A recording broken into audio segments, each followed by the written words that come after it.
لأن متتبعين هذه أول طلقة.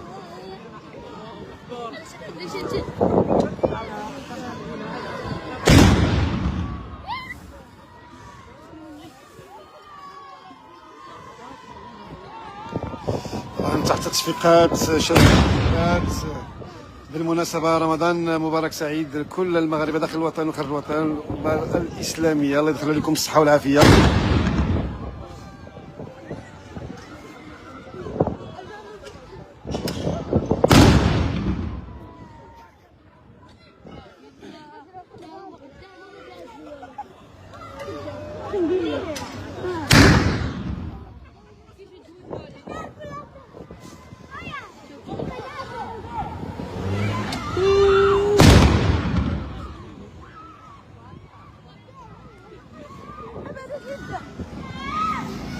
إذن وبهذا تكون المملكة المغربية تعلن على أول أيام شهر رمضان غدا الخميس 19 فبراير 2026. بالمناسبة الله يدخل عليكم الصحة والعافية. وباش ما تمنيتوا طبعا وما نساوش الدعاء مع موتانا وموتى المسلمين.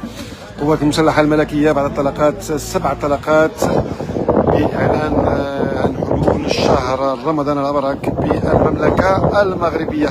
هذه هي الأجواء الآن متابعينا الكرام من كنتم داخل الوطن وخارج الوطن. هذه الأجواء ديال إطلاق الطلقات النارية من طرف عناصر القوات المسلحة الملكية.